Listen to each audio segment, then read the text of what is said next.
Shalom sobat, semoga kita semua sehat dan penuh damai sejahtera dari Tuhan kita Yesus Kristus. Sobat, kali ini kita belajar dari Injil Matius pasal 25 ayat 1 sampai 13 dengan judul perikop gadis-gadis yang bijaksana dan gadis-gadis yang bodoh.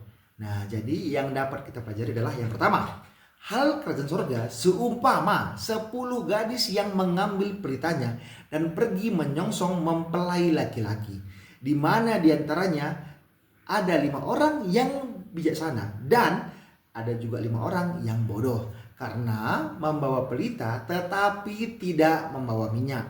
Sehingga sewaktu mempelai pria datang, pelita mereka hampir padam, dan gadis-gadis yang bijaksana itu tidak memberikan minyak mereka karena nanti tidak cukup untuk mereka semua. Nanti bisa kita baca di ayat 1 sampai 12. Yang kedua, kita harus berjaga-jaga karena kita tidak tahu akan hari maupun saatnya Tuhan Yesus Kristus datang untuk kedua kalinya ke dunia ini. Kita baca nanti di ayat 13. Yang ketiga, 5 orang gadis bijaksana melambangkan orang yang hidup dengan iman dan siap sedia.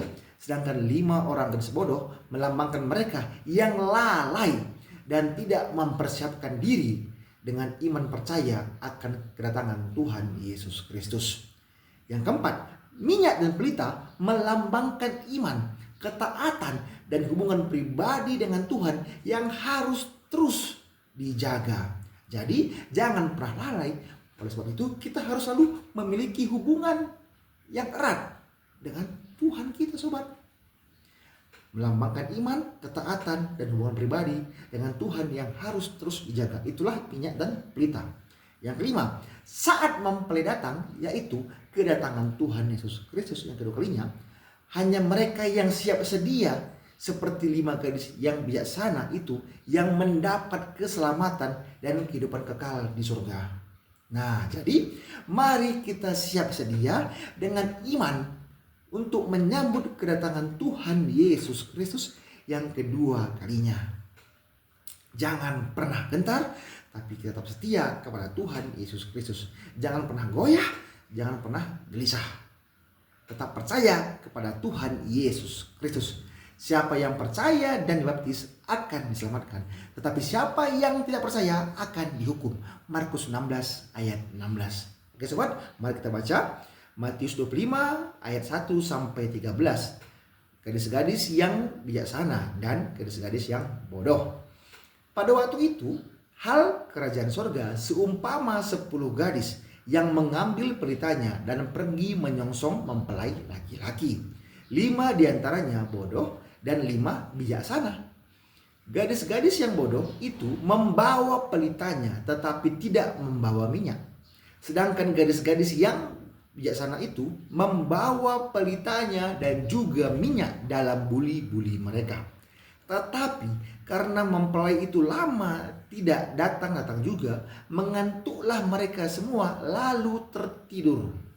Waktu tengah malam terdengarlah suara orang berseru, "Mempelai datang, songsonglah dia." Gadis-gadis itu pun bangun semuanya lalu membereskan pelita mereka.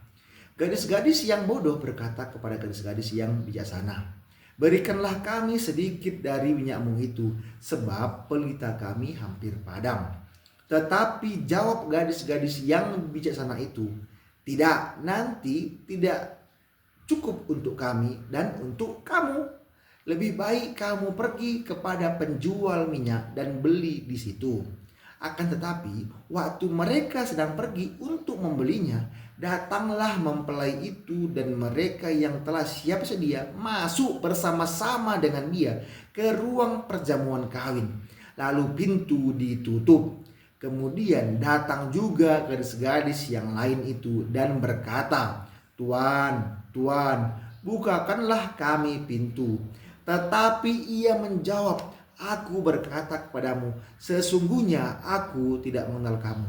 Karena itu berjaga-jagalah, sebab kamu tidak tahu akan hari maupun akan saatnya." Nah sobat, jadi dari firman Tuhan ini kita harus belajar supaya kita harus berjaga-jaga, sebab kita tidak tahu akan hari maupun akan saatnya Tuhan Yesus Kristus datang ke dunia ini untuk kedua kalinya.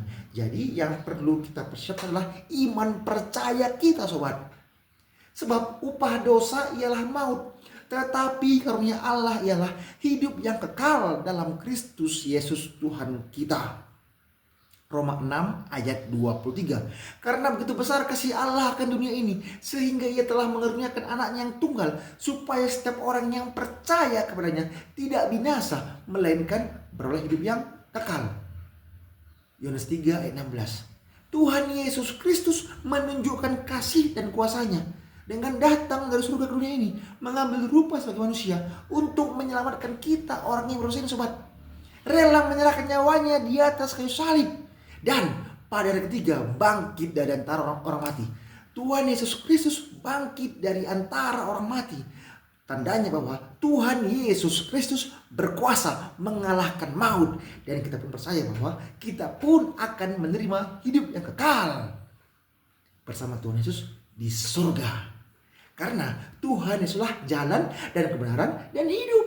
Tidak ada seorang pun yang datang kepada Bapa kalau tidak melalui Tuhan Yesus Kristus. Bisa kamu pahami nanti di Yohanes 14 ayat 6. Nah, jadi mari kita selalu percaya, mari kita selalu setia kepada Tuhan Yesus Kristus. Oke sobat, terima kasih sebelumnya. Shalom, Tuhan memberkati. Amin.